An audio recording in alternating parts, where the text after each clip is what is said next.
You got your mama's sunshine, you got your daddy's rain. You're like a piece of heaven in a hurricane.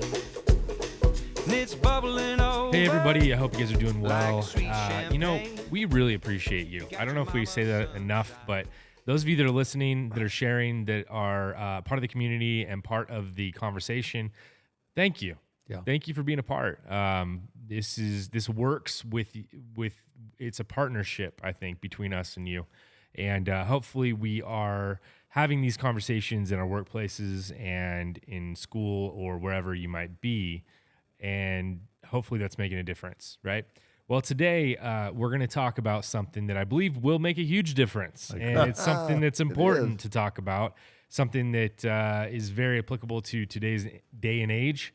And that's living with differences, difference of opinion, difference of political stances, difference of, and we're not going to get political, but we are going to talk about the actual idea and the thought process behind conflict resolution, and how do you fight well? How do you fight well? And when do you know when it's important to fight? When There is you it? go. When do you know it? How do you know? I should say when it's time to walk away. You can't And fight every battle. You can't fight every You battle. don't have enough energy to do that. And you don't want to win every battle. No, you have to sometimes lose a battle in order to win the war. Yes. Well, I was thinking, where does conflict come from? I wrote in my notes today, and it comes from a reaction to a perceived threat. And I think that the idea of perceived threat is really important because sometimes it's not really a threat. It's just something that we perceive as a threat. And somebody might have a different opinion. Somebody might be, they might just give you a bad vibe. They might say something that offends you. Maybe it's somebody you don't even know. Maybe it's somebody that you saw in an interview on TV or on YouTube, or maybe it's somebody in a podcast. Maybe it's us. I don't know. But sometimes we feel like fighting, but that doesn't always mean that we should. Well, you know what? I think today, because of a lot of circumstances, there's a lot of angry people out there today. Yeah. And there's a lot of opinions. I mean, out there on so many topics today. And some people are very, very passionate about their opinions, and more so than ever before. For example, with COVID, we have opinions about masks. Do you wear them or don't you wear them? Some people get angry when they see you with a mask on, and just the opposite. Some angry when you don't wear it. Vaccines can be a hot topic. Transgender issues, oh my goodness. LGBTQ issues, health issues. So many people with opinions out there. Religion issues. Oh, a lot of division within the ranks. Yeah. Right. And I think now in a cancel culture, it's even worse. For some reason, there's a lot of anger, and a lot of people think, well, if I don't agree with you, I'll just cancel you out. I've never quite seen a day like this. And so we're going to have to learn to live with differences. And I think that's what this broadcast is about today. Well, I wrote down two safeguards that we can all use, and I don't want to get right into it, but I just want to see what you guys think about this. Two safeguards, and I call this the pregame, because when you don't prepare beforehand, usually when you encounter a trial, it's already lost. You've already lost, right? If you're not prepared. And so I think it's really important for us to be prepared beforehand, before we get into a conflict, before we feel that anger rise up, before you feel that heat in your body, right? And so these two safeguards that I wrote down is one, and this is something I got from actually being in therapy, is check the facts. Check the facts. Am I or am my family in real danger right now?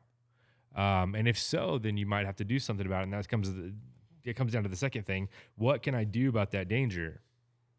What is in my control and what is out of my control? Because if it's out of your control, why are you fight over so it? angry about it? Yeah. Well, Josh, you said too, try to prepare beforehand. Holidays are coming up soon. Right. And sometimes we realize that we might be sitting at the table with some people we don't get along with, or at least we have some huge difference in opinions. Right. So I think you're speaking wisdom when you say we need to probably prepare ourselves in prayer, get ourselves mentally ready to say, hey, these subjects could come up, and if they do, this is the way I'm going to handle them. Isn't that what maturity's about? Well, Thanksgiving's a week away, and I think it's easy for us to feel pressure. You know, it's funny how my wife and I were talking about how just bouncing from family to family, it's pressure. So we made it easier on ourselves this year. We're going to go to one family one day and another family the next day and just make it easy, simplify it. But how many of us, we don't simplify? We worry about what people think. We worry about expectations. And then you add on top of it those Black Friday deals, man. And then you gotta worry about, what shopping you're going to do on Friday and missing those deals. And so all this pressure just kind of adds up, you know? I'm trying to think back with holidays. I don't know if you guys are there yet, but where was the transitional point when we stopped going to our parents' house for Thanksgiving? They started coming to ours. There was a point to where our kids got grown, and we go, now we're having them at our house. And I remember the grandparents showing up at our house, but I don't know what caused that decision. That's But funny. anyway, that's neither here nor there. Now, as I said in a previous episode, we're talking about differences today. Some people expect the church to agree with culture on subjects, on real hot topics. And as I said a couple weeks ago, I think it was in the podcast, because of the ancient book that we center our life around, that's just never going to happen. Right. Because we center our life around concepts like God created people, male and female. God teaches about the sanctity of life. God has things to say about divorce. I think there's things in the Bible about diet and vaccination maybe. Well, not vaccinations, but there are some things that people misinterpret in the Right. Bible about that. So I think that we're going to have maybe more opposition than some, because as Christians, we really, really center our life around a book. Yeah. And some of the hot topics out there today are very culturally driven. Right. And so, Well, I got a lot to say I like about that. how we resolve this. I like but that thought because we center our lives around the book. We don't center the book around our lives. And so many people have a cut and paste theology in their life, right? Like they cut and paste. They take parts of the Bible, they put them on their wall. They say, we live by that, but not by that one. We live by Right. this one, but Yeah, not by that one. it's true. What Pick about and choose. What about the part where Jesus says, love your enemies, pray for them, right? I mean, who does this? And we are called to do this. I told you guys on the way up, I don't think I have any enemies right now. I have people I wouldn't want to have breakfast with, but I ultimately don't have anyone that I hate, that I wish ill on, right? Because when you live with hate or you live with unforgiveness, For sure. which could be a precursor to hate, when you live with that, it affects you. Oh, it does. But shouldn't every Christian out there that's trying to live by the book be able to say, I hate no one? And if you do hate someone, you really need to take that to the altar. But going back Well, the to the book idea, says you're supposed to. well, that's what I said. The book. Well, Yeah, that's last week's message. Isn't that something that you have to, and this is something that I think we go out there, and I love the conversation because we're all created different. We all have different experiences, different backgrounds. You're going to come in with a preconceived idea, and I think the book gets us all on the same page and gets us to agree to a certain thing. Then you see people come in, and then they try to give relevance to something that doesn't even apply in the book. true. You know, one of the things that I always talk about people with, they talk about the past, and they'll go, "Well, if I was in the past, I'd do this." I go, "No, you wouldn't." Because Right. what's that called? It's called presentism. You'd say the way I am now, I'd go 150 years, and I would tell them what I think. No, you wouldn't, Right. Because it was different then. You know, and so as they do that, they try to make us apply these things current. Times change. But, Yes. But going back again about the book and how, as Christians, there are some opinions that we can't change for sake of unity or peace. But the way we present them, and like Josh said, the way we stick to our convictions, there's a way to do that without offending people. For example, crazy verse in Matthew 10, where it says, Jesus says, don't think that I came to bring peace on earth, but I came to bring a sword. He said, for I came to set a man against his father, a daughter against his mother, daughters-in-law against their mother-in-law. And of course, you have to have that in context. Right. And so those are tough verses. But again, if I'm going to be at a Thanksgiving dinner with someone who's an atheist and likes to argue, as Josh said, I have to get prepared beforehand. And when some of these things come up, if they want to argue, I just say, that's my opinion.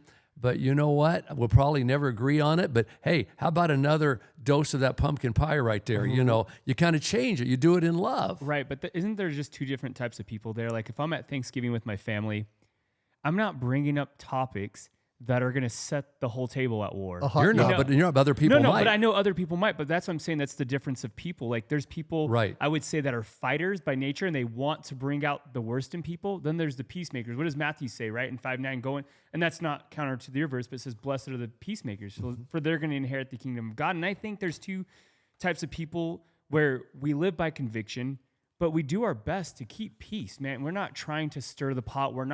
We got to live by our convictions. And by living by our conviction, it is going to rattle the pot and it's going to make people upset. And I know that. So going along with this, my wife and I are not teaching our kids not to fight.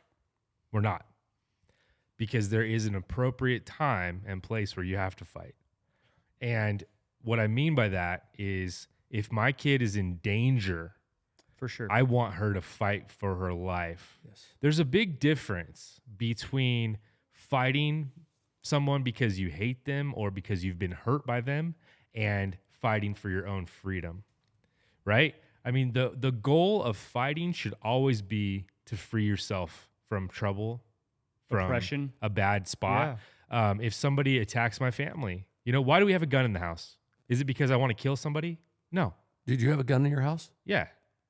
Of course I have a gun in my house. That's a whole have a couple guns in my controversial house. topic. Right now, somebody's upset that you said, but you're right. I don't care. No, I There's know. a reason I have a gun. No, right. Because there could be, I'm not saying there's going to be, that's not right. There could be a moment in time where using a gun would be the proper amount of force that I need to protect my family. Right. And that's it. But do you want to have to use that gun ever? No, you I never don't want to ever have to use it. I hope I never have to. I do like shooting targets and cans, Right. And I like to hunt birds sometimes, another controversial subject. But at the end of the day, I know I don't want to hurt anyone. Right. But if somebody's coming to hurt my family, I'm going to stand up. You think about Jesus, right? Jesus was angry at one point. Yes. And what did he do? Flip the tables in front of the temple. He made a whip too. And yet he didn't sin. He didn't sin. Yeah, he made a weapon. He didn't, and he went and used it. He stewed on this anger, but it was righteous anger because what was he doing? He was protecting the people and their faith with God. He didn't want people to come to the temple and get the wrong idea of who God was. He was standing up for righteousness. And I think there's a thing called righteous anger and then personal anger. Mm-hmm. And if I read the Bible correctly, we're not supposed to get angry over things that attack us personally. But then on the other hand, we're supposed to get angry about things that come against righteousness and, of course, things that hurt other people. Again, we're living in a world where there's going to be difference in opinions, and people are going to feel very strong about their opinions and try to sometimes push them on us. And what we need to do, and this would have been good in our episode on maturity, we have to learn how to live with this because it's part of life. And as Vince was saying earlier, people can bring things up and we have to control our emotions. But we also have to stand by our convictions. You don't want to ever change your convictions for the sake of peace. 100%. But be able to say again at Thanksgiving dinner, I don't agree with that. I never will. I really don't argue, but you know what? I can assure you some more of that pumpkin pie. So good. And afterwards, you want to go play some horseshoes outside? Well, I think, that's the way you go around it. What you want to avoid is having a spirit of pride, right? You don't want to be prideful and that be your reason for fighting. Your reason for fighting would be that you are standing up for what is right, but you don't have to rub it in. You don't have to hate each other. You don't have to, I love it when I see people that have differences go to lunch together and talk things out. Isn't that cool? I love it. It is. I think it's the coolest thing ever. Well, there's a right way and a wrong way to do it. I think when it comes to a conflict, each person wants to be right. They want to state their case. This is why I believe it. They want to be right. And you can't both be right, but you can agree to disagree. There you go. And as you agree to disagree, it kind of extinguishes it. You're not saying, I've got this over on you or you. It's a fact that we're coming to a point. I've stated my opinion. I don't have to be right. I mean, sometimes there is no right or wrong. And so being able to look at each other and go, hey, that's coming to a point where we're going to just go and then we're going to have lunch. We're going to go to a point where we're going to agree to disagree, because if you want to be right, you're going to win the battle and you're going to lose friends. You're going to lose loved ones. You're going to lose colleagues, and then no one's going to want to be around you. And that's not, and you're not talking about losing temporarily. You could lose somebody for life. Yes. And I have a very simple resolution for those who believe in the book, like we're talking about. We talk about the Bible. And in the Bible, Paul gives us a real solution for conflict, a real solution. And I believe that solution I call it seeing past the human element, seeing past the flesh. In Romans 8:5, it says, "For those who live according to the flesh set their minds on the things of the flesh. But those who live according to the Spirit set their minds on the things of the Spirit." There's an art to seeing seeing behind the human element and seeing what's behind what's happening. You know, if somebody yells at me and that's out of character for them, or it's an odd timing kind of thing, my wife and I get in an argument, whatever, I look at it and I say, what's behind that? What is happening in the spiritual realm behind that? I think there's a lot of hurt too that go into these conversations when people want to fight you on political things or different things. Say, let's take gun control, for example, right? You have complete polar opposite people, and you hope, like you said, Pastor Ron, that at the end of the day, we can all play horseshoes together and be okay, but that doesn't happen to be the case. But like you said, there's a lot of hurt on one side, and sometimes people aren't willing to sympathize or even, come down and understand each other and say, hey, like, I can fill you out, and not have to come to a conclusion, like you said, Tom, where you're going to agree to disagree. That's okay. But have some understanding of that person's hurt or what they're going through. You have these sexual assault cases, and a lot of people come at those fights with a lot of hurt and backstory and stuff. And sometimes we just happen to be the person they're going to chew out that day. I'm sure for you, Pastor Ron, you preach a sermon, you say something just a little controversial, and a lot of that's probably coming from backstory and hate, and you're able to go back on Facebook, and I've seen you work through these conversations with people. Like, hey, I never meant to offend you. I love you. I'm glad you're here. Just be okay with me saying sorry. I didn't mean to offend you. Just the other day, I had to write someone, and I said, you know what? I am so sorry I hurt you. Please forgive me. Now, I meant what I said, and I can't take that back because I still believe in that, but I am very sorry I hurt you. Right. And can we mend that some way? How many of our battles, our life battles, have spiritual roots? A lot of them, if not most. Doesn't Ephesians say our 6:12. battle's not against flesh and blood? So if you're looking at somebody and they're flesh and blood, that's not your fight. And then what's our first line of defense against spiritual forces? What do? Yeah.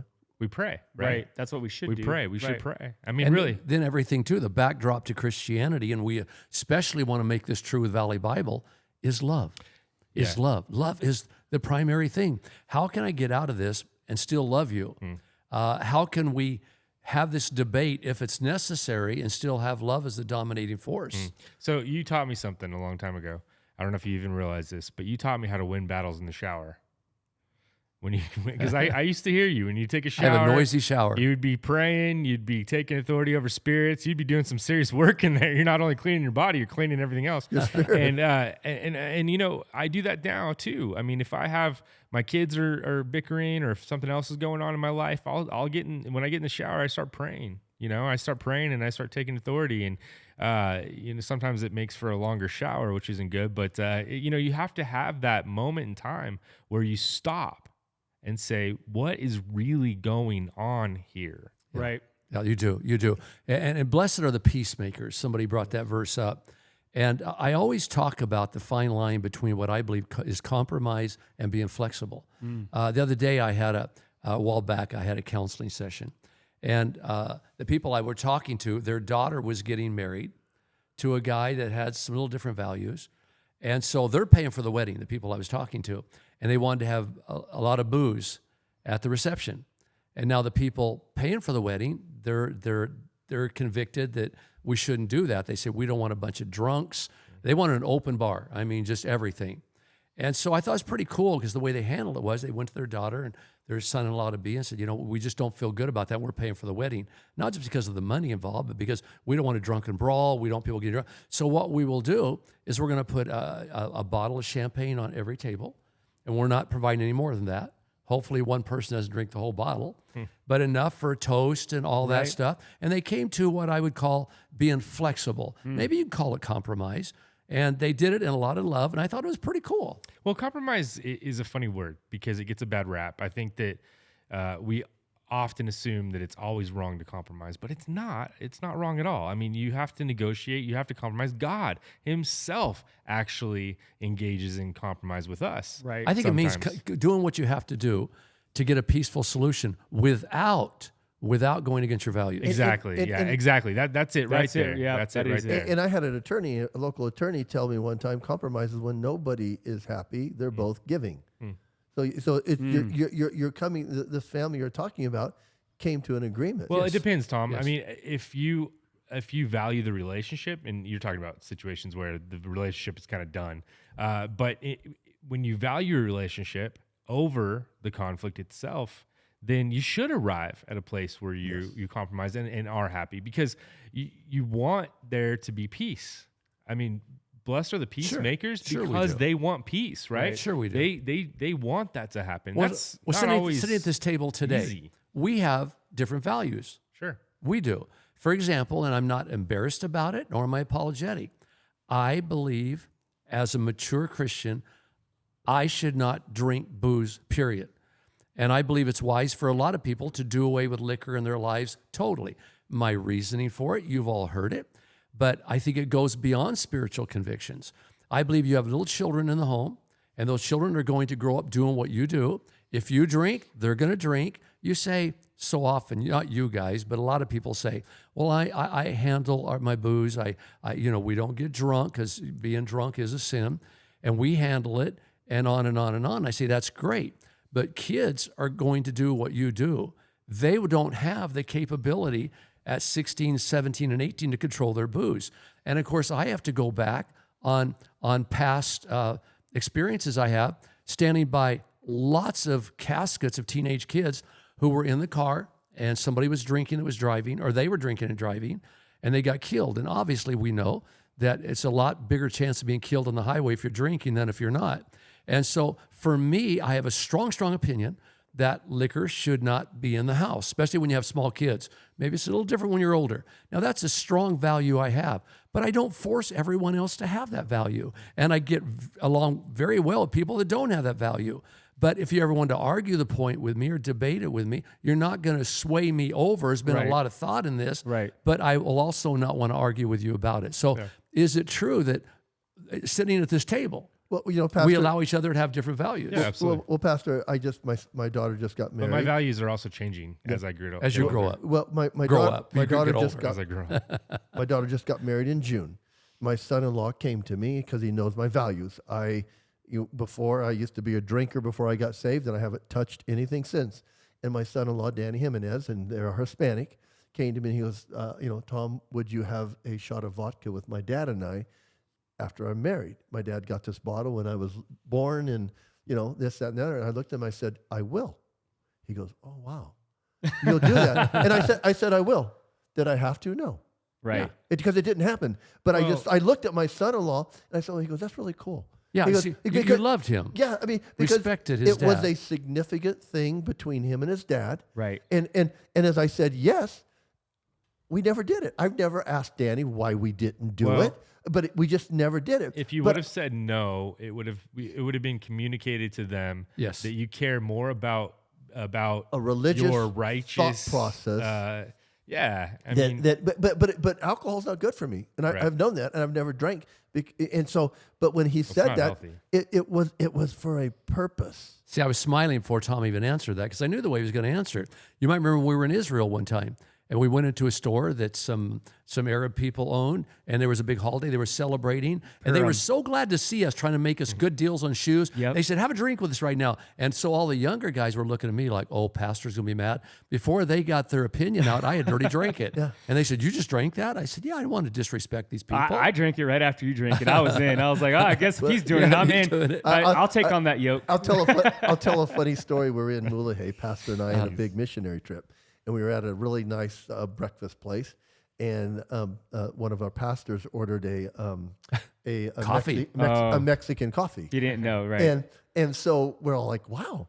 So he's like, oh, this is great. We all had a sip. We go, yeah, this is really good. So after we finished our first one, somebody, we say, oh yeah, we'll have another one of those. Somebody in our group said, Hector. hey, they put tequila in that. And we go, oh, maybe we won't. So it's not, so it's when you come up with a hard, fast line like that, Right. Sometimes you'll do something and not know. But do you it. remember too? Yeah, they put tequila in it. Pastor said, "Oh, they have liquor in that." And so we're going to take it away. I said, "Well, before you take it away, can I have one more cup?" That's really good stuff, man. It Oh, was. that's so funny. Basically, what we're talking about here, I would define it as this: we live by the spirit of the law, not the Yes. letter. Right. And the spirit of the law values relationships over self-righteousness. Exactly. And then Right. again, I've huge. said it before, there's a fine line between holiness and legalism. Yeah. I like to think we're holy, but we're not legalistic. Right. And that is huge. Yeah, Well, my wife and I, we might have a glass of wine at dinner or something, but we've really, really, really pulled back on all that because of health reasons. Yes. It's not healthy, and it is easy to drink 2 drinks or 3 drinks, and then all of a sudden you're just like in a bad state of mind. It's not good. It's not healthy for your mind, not healthy for your body. And so I think that as we grow, our values do change. Sometimes I wonder, why my elders have these values, but now I know they've gone Yeah, through and I think a the thing too, experiences. Josh, when you get older and you don't have kids in the home, some values change too. Yeah, for sure. Like, for example, I might watch a movie on TV that has a lot of cussing and cursing in it. Maybe it's a war movie. Right. And that's the way they talked in those days. But if I had kids in the home, I would not watch it. Well, But if there's right. no kids there, I might watch it. Like a war movie with no cussing would be kind of funny, Oh, right? It'd it wouldn't be real. Hey, phooey, you know what? I'm gonna kick Doggone your BUTT. You know, They spell it. Got it. Yeah, they spell it. Well, one of the things I want to go back to, you talked about love, and you said we have to be loving over all things. And I think some people get that confused too, because part of having relationships and differences is you tell the truth in love. And people don't understand that. Just now you're talking about drinking. And that's easy to accept from you because it's coming from a loving place. The things that you talked about when you talked about not drinking, you're super concerned about kids losing their lives. Yes. You're super concerned about parents. That's not coming from a place of being, self-righteous, but that's coming out of a place of love. You're like, I want to see you live your best life, and this is why I'm going to tell you this well, information. the community, and I think that's big. The community that we're in has the most DUIs in the nation. That just came out yesterday. Yeah. and that's staggering. I mean, that's terrible. But I've actually stood by the caskets many times, Yes. looking at that 17-year-old going, if you were raised in my home, you wouldn't be in this casket Right. probably. So if you do drink and you decide that's part of your value system, you're okay with it. Don't drink and drive, man. Yeah. Please. Yes. And teach your kids the Please. same. Take an Uber. You have no reason to drink and drive. Yeah, man. Josh, I think it goes deeper than that. It's responsibility. It is Because you responsibility. talked about having a gun in your home. Yes. And I've got guns in my home. And I was brought up, Pastor Ron and I were brought up in a different area, and I think you were brought up in a different area where our guns were more in the open. But now we're living in a society that is saying that you shouldn't do that. So all my guns are locked up. My guns were carried in a gun rack in my pickup truck. Yes. Yeah. Right there in the open, right there in the cab. They sold them like that. But- Gun they sold racks. the pickups Well, like that. now Yeah. I carry a non-lethal weapon. Yeah. And that's seriously, I do. Just because you never know if you might need it. So but it's I respo- also carry one of those. but it's responsibility. Right. And I think that's a good word to have. We have to be responsible. I always tell people when I get into a conflict, I go, we have to both accept 50% responsibility of being here. But I think we both have to That's accept. so huge. We have to both accept 100% of our attitude and Yeah. our Yeah. emotions. Let me ask you guys this. they're ours. Let me ask you guys this. This is a real question that I have. What triggers you to anger? Unfulfilled expectations. Okay. I have another expectation, and I've been through it because I was court ordered to 2 anger management classes before I Oh, came wow. to the Lord. Oh, wow. Yeah, it was bad. So But so I knew all the tricks. So I knew that my expectations were always the thing that would fire me up, and I was roid raging too because I was a steroid addict. So I had all this, and then once my expectations didn't get met, I mean that's just a red light, on my body. So I had to start to realize I needed to lower or make a realistic expectation, and it's still to this day. I think people that make fun of something that I'm very serious about in my values, they start making fun of it or trying to poke irrelevant, irrational holes in it. Right. It makes me angry. Interesting. Vince, what I do you think it's when people jump to assumptions, like, or they just want to assume whatever. Like you might be in a situation, especially when you're talking about conflict with somebody Right. else, and they come to you and you say, well, this, and this, and you're like, well, hold Yeah. on, like, and if somebody comes to you and the young kids say aggro when they're upset, when they're mad, and they start off a conversation like that, I think that when I'm like, you want to fight, like if somebody Yeah. comes in, it's so hard for me to backtrack and not be angry when somebody's angry already off the gate. You know? My big trigger is when I feel like somebody's trying to control me or trying to to make me do something I don't want to Manipulate do. I you, get yeah. angry, and so the reason I brought that up is because we all have specific triggers, and they're different. They're different for all of us. They are. Because it's based on our past. It's based on our what personalities. we went through and our personalities. And so I think recognizing your own trigger is a good thing to do. Yeah. Because then you know when that happens, you know the feeling's going to come. And you know, psychologists say that our thoughts they're kind of like on a conveyor belt. They come, but then they go. And when they go, the feeling goes with them. You know, and so if you can be angry and not sin, that's okay. Can I That's ask this okay. question? Do you guys have a technique to lower your anger? I do, yeah. Yeah, I have do. A few, but I What's do. yours? What I've been taught is once you have that adrenaline in your system, your cognitive thinking goes because your blood vessels constrict. So I will, Lizard brain takes over. they yes, say. so I will breathe. I ask for 10 seconds. My wife and kids know it. I don't leave the room. I stand there and I control myself, and I de-escalate till I can start thinking. But it's something I have to do. Yeah. Well, I think that's an interesting question. It'd be convenient for me to leave the room, but usually my wife's following me. Yeah. And I'm like, don't follow me. So I have to take responsibility to de-escalate myself. I approach it a little differently. I go to prayer right away, and I let my anger out in prayer. And I go, God, right now, I am really mad, angry, God. How dare them do this? But Father God, remind me that you put up with me during these times, and I have to put up with them. I vent all my anger in prayer. And when I come back, I feel vented, and I also feel like I have recollected my thoughts. Mine sometimes is just right in the moment. You know, so I don't have that time. Yeah. Or I'll I in my can't do it in head. the moment.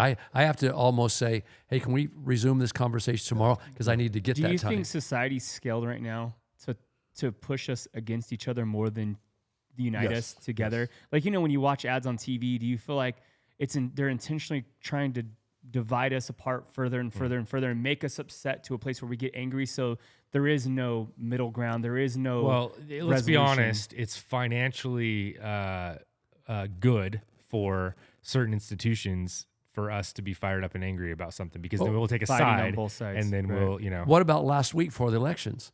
All those commercials on TV. Right. Oh, those get you up, get you angry. Going, how dare them say that? Right. And then you watch the opposite argument and you go, oh, huh. Well, and they run right after each other. Yeah. Right. One runs for 30 seconds and the other one, you're like, oh, if you watch the whole minute, you'll be We okay. could turn a corner here because Vince asked a very good question.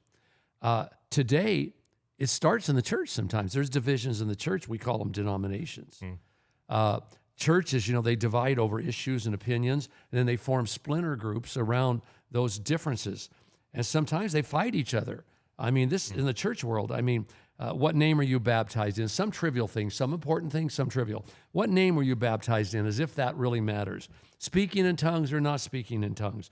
Women in leadership, predestination. What do you think about the Trinity? You know, it's this big thing. What do you think about the Trinity? Well, I think all of us believe in a triune God, but some people in the religious world, if you don't think about it the same way as me, Right. then you know what? You're a heretic, which they're saying without probably thinking about it, that I've formed an opinion based on how I see Scripture, and your opinion doesn't matter. It's only my opinion that counts. And so all I'm saying is, if the church can't get it right, how can we expect society to get it right? So I messed up the other day.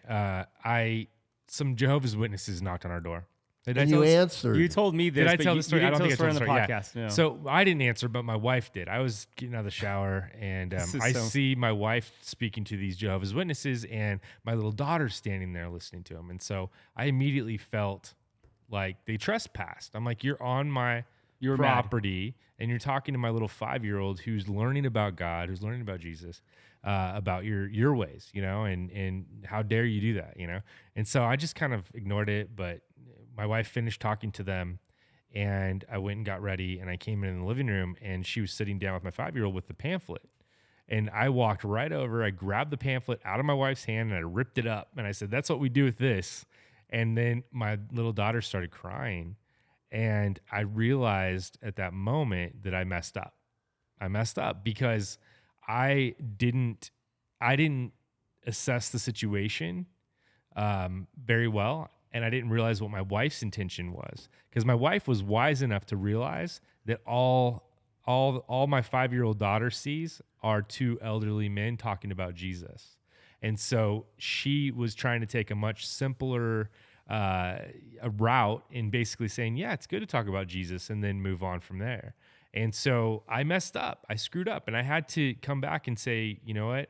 I'm sorry, I messed up. I talked to my daughter. I said, those men were nice. And then I went and talked to the men and I said, hey, and they were really nice to me. I said, hey guys, look, I would appreciate it if you don't come to my house because my daughter is young and she's learning about God. And how'd they respond to that? Well, very well. One of the older men said, well, it's not our intention to hurt families at all. I said, well, I appreciate that. Thank you. And it was respectful and it was good. And I doubt they'll be back. If they are, then maybe we might have another conversation. But it was impatience and immaturity that kind of took over in the moment. I don't know anything about that because I've always been real mature with this stuff. For example, several years back, we lived on an acreage, and some Jehovah's Witnesses drove all the way up my driveway, and I was busy doing something, and in the moment, I gave way to my emotions. And so they came, and I said, I don't want to talk. I'm just going to pray with you right now, knowing they wouldn't let me pray with them. And so anyway, because that's just not what they do. They don't want you praying with them. And I kept pushing it. And finally I said, we're just leaving. I said, that's fine. You drove up my driveway. And so as they got in their car, as they were backing out, I was running behind them with my hands on their hood, praying for them and all the way out. And they were just really, they were writing my address down and telling other people to avoid that address. So we all do stupid things sometimes. Yeah. And that was years ago, and I've learned from that. Obviously, I didn't have any kids around like you did. Well, it put me in a good place because I went back to the drawing board, which I like I said at the beginning, I think most of these issues are resolved when you're not in conflict, when you're not involved in the moment, when you're not emotional. In the mornings, I've been praying more, meditating more, writing more, reading more, and really trying to internalize it and just trying to have more patience. Well, we're learning. We're all in the process. We're on a journey to maturity. It pretty much comes learning down by to our mistakes. Right, for sure. So many times we do live in the flesh, right? Yes. Versus the spirit. But if you live in the spirit, what's the fruit of the spirit? It's love, Joy, peace, patience. But Josh, here's the thing. Self-control. That is the self-control. Kindness. That is the fruit of the spirit. Yeah. So as growing Christians on this journey, we don't live in the spirit all the time. Right. Our goal is to live in the spirit 24/7. We kind of go in and out. But maybe we should make a lane change right here. Mm-hmm. And I'm thinking, how do we, give me some practical ways. How do we live with differences? How do we overcome this thing? I'll start off with the first one. You said it, agree to disagree, and that yet love one another. Yeah. Well, so one thing, a lot of people talk about freedom of rights and all these things, or rights to freedom of speech and our rights. If I don't allow somebody else to have their rights and their freedom of speech, then I shouldn't be allowed to have my own. But if I allow them to do their thing, then that frees me up to do my thing, and being able to speak my mind. That's what this country's about. I mean, that's what now you're hitting a hot spot. Society's about. You're hitting a hot spot because culture today is not thinking this through. Transgender issues and some of these people involved. There are certain groups today out there that demand that the Christian church agrees with the way they see things, but they won't agree with the way we see things. It's not what should be done. In other words, we demand that you accept us. Well, we also demand that you accept us. We think differently, on and on. There's a lot of hypocrisy in that. Right. And so, for example, let me give an example here. I had a friend come and stay a couple of days with us some time back. And he's a homosexual individual, and he has some other beliefs that are not in accordance with mine. But he spent a couple days with us, and I discussed some of his values that are very far away from what my values are. And he gave me new understanding into a lot of things. And I saw things differently in some ways than I saw them before he came. And we spent 2 days together, loving one another, but agreeing to disagree. But just being around him and being able to have open dialogue caused me to rethink through some things that I had just automatically thought was wrong before. So I think that's growing up. It's easy to hate an image of a human. It's much harder to hate the human. There you go. Right. Why in the war, back in the 60s stuff, did we have slang names or we had terms for the enemy? We wanted to dehumanize them. Right. We did not want to make them human. But how many war stories have we had that go something like this? We're out in the battlefield. We approach a young man, 18, and we're supposed to kill him. And we see the tears in his eyes, and he becomes human all of a sudden. And we go, I don't know if I can do this. Right. Yeah. Because now he's a human in my mind. So there's a lot of things we have to do. But I think number one is agree to disagree, yet love one another. And number two, talk more about what we do agree on than what we don't agree on. And I think that is so true, Pastor, because I think when you get down to it, you do agree more than we disagree. And we get so passionate about that one or two things. I've got a friend that I love to talk to, but she definitely thinks different than I do, and she has notoriety where we live, and it's just amazing because we can disagree, but the minute we talk about Jesus, we're on the same page, You have it baby. in common. And then it turns into this conversation that gets beyond that problem, Right. and we start talking about how Christ changed us both, and we still have different opinion. So when we leave, we're still disagreeing on subjects, but we're agreeing on something that's bigger than what Tom, we're just talking like about. this homosexual friend that stayed with me a couple of days. I love this guy dearly, and I haven't seen him for a while. And so I don't believe that the way he's living is a good way to live. I think it's the behavior is wrong. It's wrong, definitely wrong.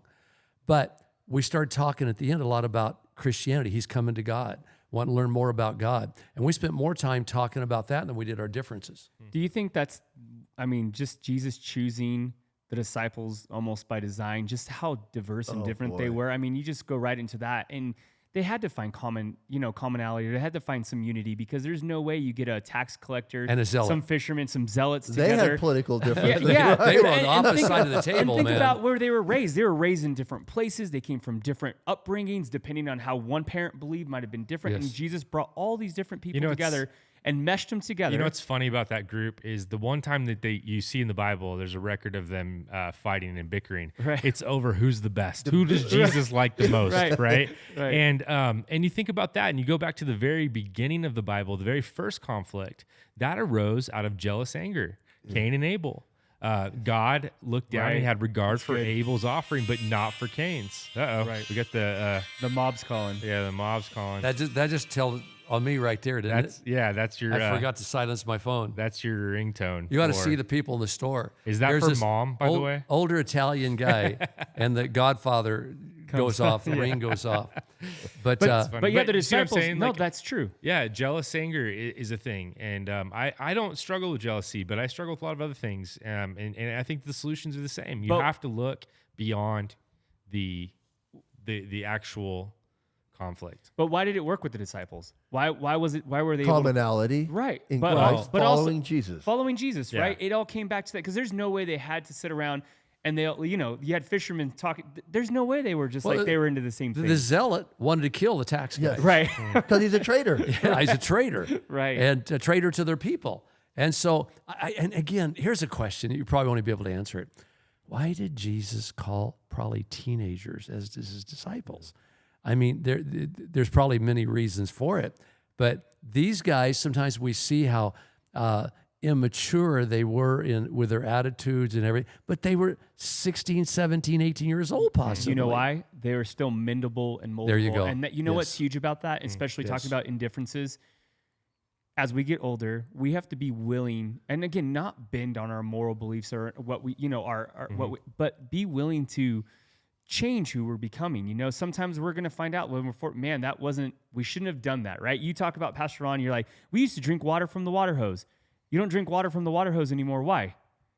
we're educated. we're now. educated because we know that the plastics cost. You do all these, so you did all these things when you were younger, but if Right. you're willing to learn and keep learning when you're older, it's going to help you be able to have these great So going back to relationships. going with back to the people. idea of the disciples, young men together, they're different, right? The tax collector, the zealot. I have a story that kind of goes along with this. When I was in high school, my football coach was Joe New, right? And we went on a trip and we stayed the night, and he wanted us to have more unity as a team. And so he put me in the room with the two Mexican taggers, okay? Clarence and Frankie. Love you guys if you guys are out there listening. One of them's a Clarence is a pastor. pastor now, Yeah. by the way. Yeah. Very good guy. But they're taggers. They would go around tagging. And I remember that night we actually became close friends because I was laying there and I could hear them whispering. They're going to come up and they were going to tag on me with a Sharpie on my back. And so they came up and then I just I jumped at them and we had a good laugh. And then I said, listen, guys, next time you're out tagging, this is my symbol. And I drew a happy face. I'm not kidding. A couple weeks later, they said, "Hey, go to the corner of Mount Vernon and Brundage," and I did, and there was a happy face. Oh no! Oh no!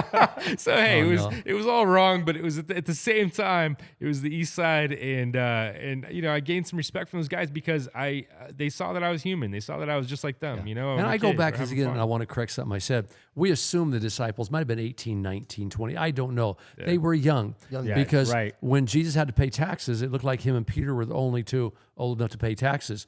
But again, they were young. And so we have to factor that in when we Right. read the Gospels.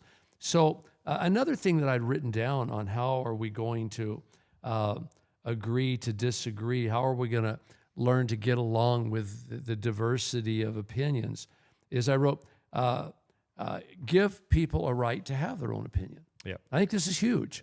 People tell me today that, or they don't tell me, they might ask me a question about, these people that believe differently than us. And am I okay with that? I think everybody has a right to live their life the way they want to live it on the earth. The Lord gave us, 70, 75 years? Yep. Live it the way you want to live it. But do realize that you're going to stand before Him in judgment someday. So you better live it right. But everybody has a right to their opinions. I have a right to have opinions and be dogmatic about them. And people shouldn't refuse me that right. But I should allow them to have the same right. Well, as a Christian, and I was a young person. I'm not sure if I'm a young person anymore, but To me, you are. more of middle age. I grew to really understand that idea of allowing people their space, because even if they're coming into the faith and they're doing or saying things that you disagree with, you have to trust God, Right. to be the change in their life. Yes. Right. I can't sit back and try to change them, because how often does that work? No. Right. Right? I'm going to try to change you. I'm going to tell you you're wrong all the time. Well, they'll just eventually distance themselves from me because of my negativity. And the more you try to tell them they're wrong, the more they're going to rebel, Yeah, probably. exactly. And so a better way is to say, if somebody asks you a question about a behavior and it's wrong, a good way to say, well, what does the book say? Yeah. What does it say? Well, giving people a space to work it out, but also be a support for them. Say, hey, you're working. I'm here for you. More than likely, they're always going to go back to you when they're in that need and they do want to change. I have a secret. Now, I'm going to tell everybody my secret right now. I have a lot of love and respect from people, and there's a reason why. It's because I see beyond their behaviors, and I see who they could be and who they Possibilities. should be. The possibility. Yeah, I see who God has called them to be, and I see that it's just a few tweaks, just a few little things that they can do differently. They can be this person. I see that. Right. And so I will befriend people sometimes that other people are like, man, why are you friends with that guy? Well, that guy's not a good guy, or that guy's annoying, or Right. that guy's, this and that. It's because I see something that God sees. You know, Successful people are those that can see beyond that. Yeah. you know what I try to do a lot, huge. and this is just kind of my wheelhouse and where I love to do this stuff. Sometimes finding common ground, and we've talked about that earlier. But sometimes my common ground is the gym. I'll come into a gym and I can see somebody that we just don't even believe the same way. But once we're in the gym, we have a common Yep. thing we're doing. We're both working out. It's like, hey, how you doing? You're looking good. And I love the thought process in Romans 14, 1 through 4. It says that we're supposed to accept believers who are weak in faith. Weak in faith. And I could even throw another work on that, young in faith. Because I think sometimes when people are young, and you look at kids coming out of college, they're very opinionated. And I love that. I mean, I've got young girls that have come through college, very opinionated. The older they get, the time they hit the workforce, or what do we call it, the real world, their opinions change. I loved it when my girls got a job and they said, "Dad, I got my first paycheck. Who's FICA?" And I go, and I'm like, Right. well, now you're paying taxes. Yeah. And they go, we never knew that Yeah. before. Right. So I'm just saying, so as you do that, because it says we're not supposed to argue with them Where on would what the they think. church be today if believers only accepted perfect believers or people Empty. that got it right? Empty. Josh, I wouldn't have liked me probably when I was 35 years old. I I mean- wouldn't have liked me, but I was on a journey of changing. And very often when we hire young employees today, I might say something like this, I'm hiring you now because I want to invest in you while your value is down, because I know someday you'll be worth more than I could probably even pay for. Seeing people not at the stage they're at right now only, but knowing that, hey, you were once 35, you were once Can I- 30, you were once 20. Can I say one more thing that's I think is huge, and it just came to me, and I really think this is a big issue. When people are angry with other people, especially if God has their number, like we say, like God has called them, He's shining a light on them, He wants them to come to Him. They get mad at everyone else, but really they're not fighting everyone else. They're fighting with God Himself. And you think about Jacob, when he wrestled with God, who changed? Was it God that changed? No, him. it was Jacob. And he had a limp for the rest of his life because he wrestled with God. But that was a reminder. It was a blessing, It was a really. blessing. Because it was a reminder of the fact that God Himself cares more about our heart and more about our Diversity of opinion is good for us. Iron sharpens iron. And so some of you might be out there, and I've been in this place, so I'm speaking from a place of understanding. You might be running from God. You might be angry with God. You might be fighting with God. And in the end, you will be the one that changes. Just give into it. Don't force God's hand to the point where He has to dislocate a bone in your body. Because I've had my hip dislocated, and you know what happens? You're paralyzed. You can't move. You can't move. And all of a So sudden, many things all you the can't things, all the things you wanted to control in life, you cannot control. And so when God wrestles with us, He ends up taking our lives and putting us in a space where we can't move at all because we need to learn to rely on Him. And once we do, then we have more freedom than we would ever even imagine. I want to double down too at what Tom said. I just want to bring it up real quick. He talked about common ground. I think that's really good advice too, because I think a lot of times there's going to be times, like you said, you're going to have to fight, and you don't want to have to fight in enemy territory, and you don't want to have to fight, or where they're fighting.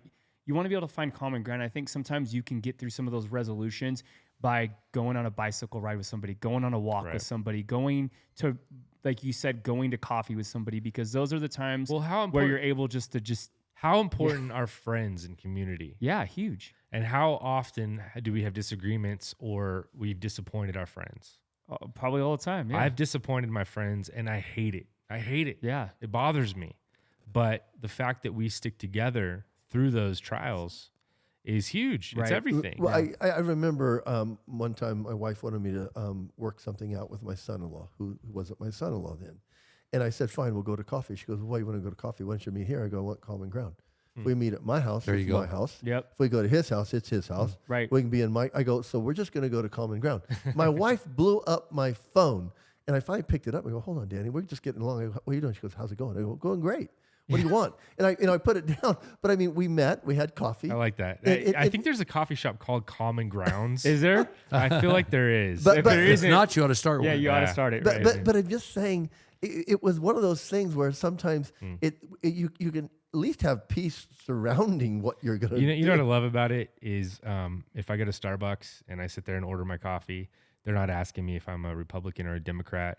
They're not asking me if I'm a Christian or if I'm a non-Christian. They're not asking me what I believe. They're just making my coffee, And it is nice to have the community that still serves you, even though you might believe differently. You could start. I ran into a little barista today. Her name was Paris.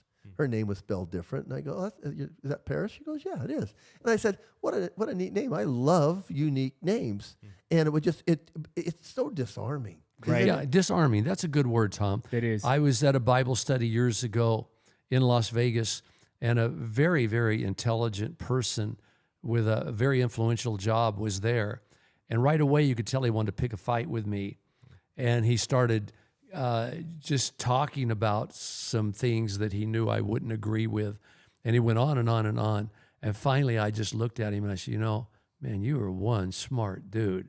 Man, you've done your homework. I'm pretty impressed. Disarmed him totally. From there on, we got along in the Bible study. And I'll go with this because I think sometimes being direct is okay too. Because my wife will come home sometimes and my wife will be there and I go, you want to fight? She goes, I do.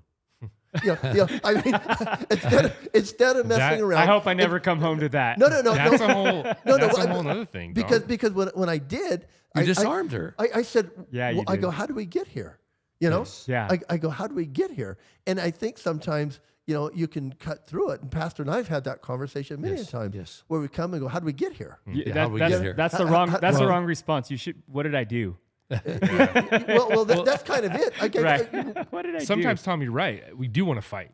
And what do we do? How do we beat that? And I think That's that good. you told me one day, Dad, and I believe this to be true, and I've seen it happen in my own life. Anger is a habit. Habit. It's a habit. If you think angry thoughts You're gonna be all angry. day and you come into a conflict with somebody, usually it's somebody that you care about, right? It's usually not some stranger, could be. Because they're but- not going to leave. I mean, we have a friend who just had a conflict with a stranger and did not end well. It did not end well. He ended up in the hospital. So, Stabbed. Yeah, so you got to be careful when you're out and about. But the biggest issue, I think, in the church and in life is that we fight with those we love because we're angry about other things and we allow those thoughts Right. to continue to stay in our head. There was a song, you only hurt the ones you love. Yes. Yes. And because they're the only ones that want to put up with it. Right. And they'll go that extra mile Yep. for that also to let you change. And I think this is so important. If you're out there listening and you don't have a relationship with Jesus, I mean, I think you need to consider it because considering it is the only thing that will change you because people don't change just because of change. They change from the inside out. And it takes time. So Christians especially know they're growing. They're they're on a journey with God. Yes. And we know we're growing. But let me say something else too.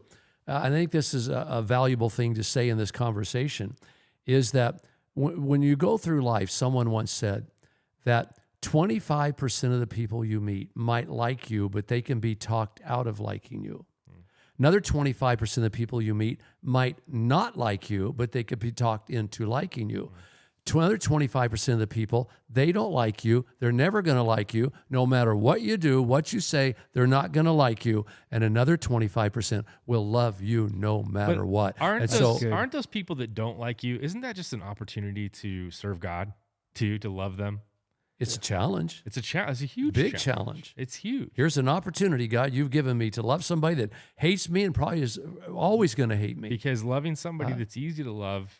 But it helps me, Josh. It helps me sometimes when somebody's coming after me, disagreeing, that I can go, they're in that 25% that will never like me no matter what I do. Okay. So this one I need to just walk away from with a smile, love them, and not put myself in this anymore. You can't waste your energy on trying to make somebody like you. You can pray for them. You can hope the best, like you said on the way. You don't have any enemy. You hope the best for everyone. I hope you're successful. I hope you won the $1.9 billion lottery. I hope the best for you. But I can't spend energy trying to make you like me. Like you said, if I know you're never going to like me and it's not going to help me further the kingdom of God or further my purpose or further the thing that I'm trying to do in my life. Well, so I think you have that's huge. you have to take care of your own garden. You have to cultivate your own life, and what's healthy for you is important because if you are healthy, I'm getting into this whole self-care thing. If you're healthy yourself, then you can be there for other people. Yeah, and I think I want to say to somebody out there listening, possibly, don't change your opinions that you really feel convicted about for the sake of unity. Yeah. Just learn to agree to disagree because I know some people out there are a little weaker and sometimes they might be tempted to say, I will change my opinion about this so we can have unity. Don't do that. You know what's funny is it's by design that our country has two political parties that oppose each other. I listened to a TED Talk by Jonathan Haidt on this exact subject, and he talks about how both sides need to coexist in order for there to be balance. And I've always thought that was interesting, and I always thought, well, political power goes back and forth, but in the end, we need each other, even to balance each other out. If you're fighting well and you're fighting right, then hopefully you are actually resolving conflict. Well, Josh, let me go back to what I said and finish it. We were in a church denomination called the International Church of Foursquare, and they had certain belief systems. And we went in pretty much in agreement with them on their doctrinal positions. As time went by, we started changing. Knowledge is progressive. And so we went to pull out of the organization. I went to them and I said, you guys have these beliefs that differ than ours. It's different than ours. And I would love to change those beliefs. So I just get along with you because you're really cool people. But I said, would you respect me if I changed my beliefs just to get along with you? You would no longer respect me. And so can we just kind of separate loving one another and agreeing to disagree because we no longer believe the way you believe? And it was a beautiful outcome, just gorgeous. Earlier I talked about Jesus and how he got angry and he flipped the tables and made a whip, and he whipped, and he was righteously angered because they were making God's temple into a marketplace instead of a temple. And I think about that, and I think about the contrast of the moments where Jesus, they say he slipped through the crowd. In those moments, he was just getting away. He was running away. He was fleeing. Sometimes it's best just to flee. Josh, I said walk something away. Sunday. I said something Sunday. We're talking about good fruit and bad fruit. Good fruit usually is really good because it's in season. Do you think Jesus was a coward for running away? No, not at all. No, not at all. wise. He was smart. But I was going to say, I made the point Sunday. I made the point that fruit is good in its season. And there's a season to walk away. There's a season to stand your ground. Yeah. And as we mature, hopefully, we'll begin to have more discernment about those seasons going, this is one where I need to turn some tables over. Well, this is one where I need to walk away. And if our battle truly is a spiritual one, right? If it is, then what better way for the enemy to get us entangled by entangling us in a conflict? Yes. Right? So many times we could win by just walking. Very often, I feel like God's telling me, right now it's time to walk away with a smile. Yeah. Just walk away with a smile. The longer you stay here, the more this thing's going to escalate. And I have a temper, so like if I get challenged, my first response is not to walk away. My first response is to challenge back. I have to check myself. I had something happen over the summer, and it speaks into this. I've been married before. It's something that you guys haven't experienced. So I have a group of people who don't like me because I'm no longer with my ex-wife. And so I was in the gym with my daughter, and my daughter is a lot like me, my daughter Taylor. She's very aggressive, that she's had to be with her sports. And so she said, Dad, that blonde lady over there is staring at you. I go, I know she's staring at me. And she goes, what's wrong with her? I go, I think she's one of my ex-wife's friends. She goes, well, we should go over and talk to her. I go, no, honey, we're not going to do it because she lives in that 25% that is never going to like me. No matter what. No matter what. And she goes, well, I don't like this. I go, honey, well, we're going to finish our workout and then we're going to smile and we're going to leave. And we did. And my daughter asked me why I did that. And I go, honey, this is the battle you can't win. I'm not even going to fight that battle because, I don't want to bring you into that because, there's no need. It hasn't involved you. And I'm just going to choose to let that woman have her opinion of me. And it doesn't affect my life. I haven't seen her in 35 years. And I moved out. Every single circumstance is different. Yeah. Right? And my daughter came out and my daughter's like, okay. And I hope I left my daughter with something. Well, you walked in wisdom that day. She was wanting to take up my cause, and I was saying, "Honey, it's okay. You don't have to fight my battle." Right. But it was funny because I had noticed it earlier, and the person was wanting a little bit of interaction, Right. And I just kept. They wanted a conflict. They wanted to fight that day. They wanted they wanted to get across a point, and they did, and it even got to my daughter without a word said. But we just walked away. I have a story of the gym. I remember, Dad, you remember the story. There was a guy who was giving me a hard time at the gym. I would go to the gym, and he would walk by and say things to me. He would look at me. He'd make fun of me. He would laugh at me. All these different things. And this happened like over a 2-3 week period where I was like, I don't even want to go to the gym anymore. And I'm like, am I going to have to fight this guy? Right. What the heck is going on? The dude ends up getting saved at the church a few weeks later. That's crazy. And so I thought that was really, and then he talked to me and he was really nice. And I thought, okay, this is weird because this is obviously a spiritual battle. God, he's wrestling with God right now. He's not wrestling with me. He's wrestling with God. And so every circumstance is different. And so if I would have punched the guy, maybe he wouldn't have come Yeah. to the church. Bottom I don't line know. is, we go back again. Love is the quality we want to pursue all and the if time. you walk by the Spirit, he will teach you He how to will. do that. In I mean, when I went back and shared my Jehovah's Witness story, I didn't handle that with love like you did. You handled it in a more mature way. well, But that was decades First, not ago. so I've grown a lot since then. After you But if tore the we book just up. keep as a backdrop,